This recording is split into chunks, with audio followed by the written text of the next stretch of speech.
श्री राधा कृष्ण चरण कमलेभ्यो नमः। श्री भागवतम दशम स्कंद 49वां अध्याय। अक्रूर जी का हस्तिनापुर जाना। जय राधा राधा, जय राधा जय श्री राधा। जय कृष्णा कृष्णा जय कृष्णा जय श्री कृष्णा। जय कृष्णा जय श्री कृष्णा। ओम कृष्णाय वासुदेवाय हरये परमात्मना प्रणत क्लेश नाशाय गोविंदाय नमो नमः। श्री शुक उवाच। सा गत्वा हस्तिनपुरं पौरवेन्द्रयशोऽङ्कितं ददर्श तत्राम्बिकेयं सभीषमं विदुरं पृथां। सुखदेव जी कहते हैं, परीक्षित, भगवान की आज्ञा अनुसार अक्रूर जी हस्तिनापुर गए। वहां की एक एक वस्तु पर पुरवंशी नरपतियों की अमर कीर्ति की छाप लग रही है। वे वहां पहले धृतराष्ट्र, वेश में विदुर, कुंती, वहलिक और उनके पुत्र सोमदत्त, द्रोणाचार्य, कृपाचार्य, कर्ण, दुर्योधन, द्रोणपुत्र, अश्वत्थामा, युधिष्ठिर आज पांचों पांडव तथा अन्य इष्ट मित्रों से मिले। जब गांधिनी नंदन अक्रूर जी सब इष्ट मित्रों और संबंधियों से भली भांति मिल चुके, तब उनसे उन लोगों ने अपने मथुरावासी स्वजन संबंधियों की कुशल क्षेम पूछी। उनका उत्तर देकर अक्रूर जी ने भी हस्तिनापुर वासियों के कुशल मंगल के संबंध में पूछताछ की।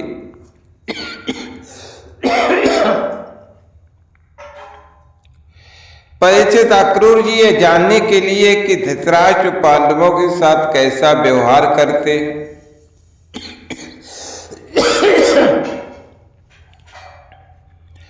कुछ महीनों तक वहीं रहे। सच पूछो तो धृतराष्ट्र में अपने पुत्रों की इच्छा के विपरीत कुछ भी करने का साहस न था। वे शकुनी आदि दुष्टों की सलाह के अनुसार ही काम करते थे। अक्रूर जी को कुंती और विदुर ने यह बतलाया कि धृतराष्ट्र के लड़के दुर्योधन आदि पांडवों के प्रभाव, शस्त्र कौशल, बल, वीरता तथा विनय आदि सद्गुण देख देख कर उनसे जलते रहते हैं। जब भी ये देखते हैं कि प्रजा पांडवों से ही विशेष प्रेम रखती है, तब तो वे और भी चिढ़ जाते हैं और पांडवों का अनिष्ट करने पर उतारू हो जाते हैं। अब तक दुर्योधन आदि धृतराष्ट्र के पुत्रों ने पांडवों पर कई बार विषदान आदि बहुत से अत्याचार किए हैं और आगे भी बहुत कुछ करना चाहते हैं। जब अक्रूर जी कुंती के घर आए, तब वो अपने भाई के पास जा बैठी। अक्रूर जी को देखकर कुंती के मन में अपने मायके की स्मृति जग गई और नेत्रों में आंसू भर आए। उन्होंने कहा, आपे स्मरन्ति न सौम्य पितरौ भ्रातरस्य में भगिन्यो भ्रातृपुत्राश्च जामया सख्य एव च। प्यारे भाई, क्या कभी मेरे माँ बाप, भाई बहन, भतीजे, कुल की स्त्रियां और सखी सहेलियां मेरी याद करती हैं?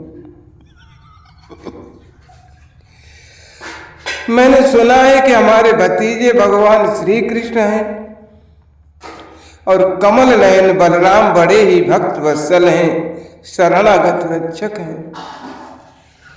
क्या वे कभी अपने इन फुफेरे भाइयों को भी याद कर लेते हैं? सापत्न मध्ये शोचन्तीं वृकाणां हरिणीमिव सांत्वयिष्यति मामुवाक्यै पितृहीनास्य बालकान्। भैया, मैं शत्रुओं के बीच घिरकर शोकाकुल हो रही हूं। आज मेरी वही दशा है जैसे कोई हिरनी भेड़ियों के बीच में पड़ गई हो और मेरे बच्चे बिना बाप के हो गए।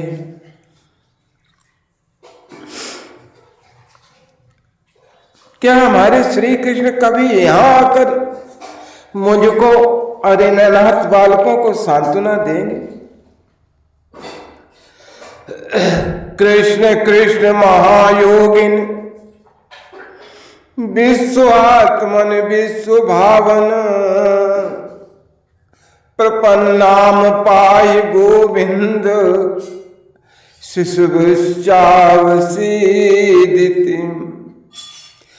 श्री कृष्ण को अपने सामने समझकर कुंती तो ये कहने लगी कि हे सच्चिदानंद स्वरूप श्री कृष्ण,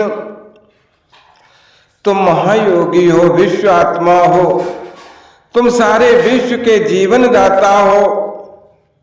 हे गोविंद, मैं अपने बच्चों के साथ दुख पर दुख भोग रही हूं, परंतु तुम्हारी शरण में आई हूं। मेरी रक्षा करो प्रभु, मेरी रक्षा करो, मेरे बच्चों को बचाओ। हे मेरे श्री कृष्ण, ये संसार मृत्युमय है, मैं जानती हूं, और तुम्हारे चरण मोक्ष देने वाले हैं। मैं देखती हूं कि जो लोग इस संसार से डरे हुए हैं उनके लिए तुम्हारे चरण कमलों के अतिरिक्त और कोई शरण नहीं है प्रभु, कोई शरण नहीं और कोई सहारा भी नहीं है। नमः कृष्णाय शुद्धाय ब्रह्मणे परमात्मने योगेश्वराय योगाय त्वामहं शरणं गतः, त्वामहं शरणं गतः। हे श्री कृष्ण, तुम माया के लेस से रहित परम शुद्ध हो, तुम स्वयं परब्रह्म परमात्मा हो, समस्त साधनों योगों और उपायों के स्वामी हो नाथ, तथा स्वयं योग भी हो।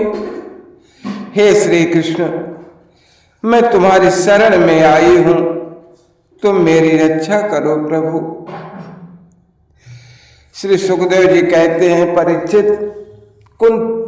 तुम्हारी परदादी कुंती इस प्रकार अपने सगे संबंधियों और अंत में जगदीश्वर भगवान श्री कृष्ण को स्मरण करके अत्यंत दुखित हो गई और फिर तो फबक फबक कर रोने लगे।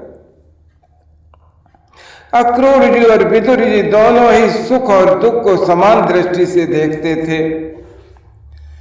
दोनों यशस्वी महात्माओं ने कुंती को उसके पुत्रों के जन्मदाता धर्म वायु आदि देवताओं की याद दिलाई और ये कहकर कि तुम्हारे पुत्र अधर्म का नाश करने के लिए ही पैदा हुए हैं, बहुत कुछ समझाया बुझाया और फिर सांत्वना दी। अक्रूर जब मथुरा जाने लगे तब राजा धृतराष्ट्र के पास आए और अब तक ये स्पष्ट हो गया था कि राजा अपने पुत्रों का पक्षपात करते हैं और भतीजों के साथ अपने पुत्रों का सा बर्ताव नहीं करते। अब अक्रूर जी ने कौरवों की भरी सभा में श्री कृष्ण और बलराम जी आदि हितैषिता से भरा संदेश कह सुनाया। अक्रूर उवाच भो भो वैचित्र वीर्य तुम करुणाम कीर्तिवर्धन भ्रातृयु परते पांडव दुनासनमास्थिता। महाराज धृतराष्ट्र जी, आप कुरुवंशियों की उज्जवल कीर्ति को और भी बढ़ाइए। आपको ये काम विशेष रूप से इसलिए भी करना चाहिए कि अपने भाई पांडु के परलोक सिधार जाने पर अब आप राज्य सिंहासन के अधिकारी हुए। आप धर्म से पृथ्वी का पालन कीजिए, अपने सद्व्यवहार से प्रजा को प्रसन्न रखिए और अपने स्वजनों के साथ समान बर्ताव कीजिए। ऐसा करने से ही आपको लोक में यश और परलोक में सद्गति प्राप्त होगी। यदि आप इसके विपरीत आचरण करेंगे तो इस लोक में आपकी बहुत निंदा होगी और मरने के बाद आपको नरक में जाना पड़ेगा। इसलिए अपने पुत्रों और पांडवों के साथ समानता का बर्ताव कीजिए। आप जानते ही हैं कि इस संसार में कभी कहीं कोई किसी के साथ सदा नहीं रह सकता। जिनसे जुड़े हुए हैं उनसे एक दिन बिछुड़ना पड़ेगा ही। सो हे राजन, यह बात अपने शरीर के लिए भी 16 आने सत्य है। फिर स्त्री पुत्र धन आदि को छोड़कर जाना पड़ेगा, इसके विषय में तो कहना ही क्या है। एका प्रसूयते जंतुरेक एव प्रलीयते एकोऽनुभुङ्क्ते सुकृतमेक एव एच दुष्कृतम्।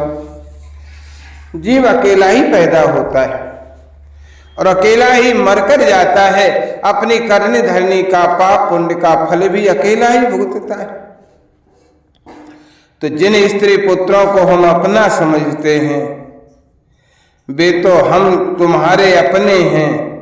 हमारा भरण पोषण करना तुम्हारा धर्म है। इस प्रकार की बातें बनाकर मूर्ख प्राणी के अधर्म से इकट्ठे किए हुए धन को लूट लेते। जैसे जल में रहने वाले जंतुओं के सर्वस्व जल को उन्हीं के संबंधी चाट जाते हैं। यह मूर्ख जीव जिन्हें अपना समझकर अधर्म करके भी पालता पोसता रहता है, वे ही प्राण धन और पुत्र आदि इस जीव को असंतुष्ट छोड़कर चले जाते हैं। जो अपने धर्म से विमुख हैं, सच पूछिए तो वह अपना लौकिक स्वार्थ भी नहीं जानता। जिनके लिए वह अधर्म करता है वे तो उसे छोड़ ही देंगे। उसे कभी संतोष का अनुभव न होगा और वो अपने पापों की गठरी सिर पर लादकर स्वयं घोर नरकों में जाएगा। तस्माल्लोकमिमं राजन स्वप्न माया मनोरथम वीक्षया याम्यात्मनात्मानं समासान्तो भव प्रभो। इसलिए महाराज ये बात समझ लीजिए कि दुनिया 4 दिन की चांदनी है, सपने का खिलवाड़ है, जादू का तमाशा है और है मनोराज्य मात्र। आप अपने प्रयत्न से अपनी शक्ति से चित्त को रोकिए, ममता बस पक्षपात मत कीजिए। आप समर्थ हैं, समुद्र में स्थित हो जाइए और इस संसार की ओर से उपराम शांत हो जाइए। धृतराष्ट्र ने कहा, दान पते हे अक्रूर जी, आप मेरे कल्याण की भले की बात कह रहे हैं। यथा वदत कल्याणीं वाचम दान पते भवान। जैसे मरने वाले को अमृत मिल जाए तो उससे तृप्त नहीं हो सकता, वैसे ही मैं भी आपकी इन बातों से तृप्त नहीं हो रहा। बहुत सुंदर बातें आप कह रहे हैं, फिर भी हमारे हे हितैषी अक्रूर जी, मेरे चंचल चित्त में आपकी ये प्रिय शिक्षा तनिक भी नहीं ठहर रही है। क्योंकि मेरा हृदय पुत्रों की ममता के कारण अत्यंत विषम हो गया। जैसे स्फटिक पर्वत के शिखर पर एक बार बिजली कौंधती है और दूसरे क्षण अंतर्ध्यान हो जाती है, वही दशा आपके उपदेशों की है। आप उपदेश कितने ही कर लीजिए, यहाँ कोई असर होने वाला है नहीं। अक्रूर जी, सुना है कि सर्वशक्तिमान भगवान पृथ्वी पर का भार उतारने के लिए युद्धकुल में अवतीर्ण हुए।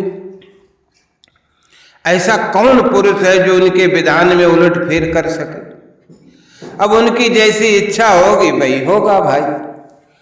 भगवान की माया का मार्ग अचिंत्य है। उसी माया के द्वारा इस संसार की सृष्टि करके वे इसमें प्रवेश करते हैं और कर्म तथा कर्म फलों का विभाजन कर देते हैं। इस संसार चक्र की बेरोक टोक चाल में उनकी अचिंत्य लीला शक्ति के अतिरिक्त और कोई कारण नहीं है। मैं उन्हीं परम ऐश्वर्य शक्तिशाली प्रभु को नमस्कार करता हूँ। श्री सुखदेव जी कहते हैं, इस प्रकार अक्रूर जी महाराज धृतराष्ट्र का अभिप्राय जानकर और कुरुवंशी सुजन संबंधियों से प्रेम पूर्वक अनुमति लेकर मथुरा लौट आए। परिचित उन्होंने वहां भगवान श्री कृष्ण और बलराम जी के सामने धृतराष्ट्र का वो सारा व्यवहार बर्ताव जो वे पांडवों के साथ करते थे कह सुनाया, क्योंकि उनको हस्तिनापुर भेजने का वास्तव में उद्देश्य भी यही था।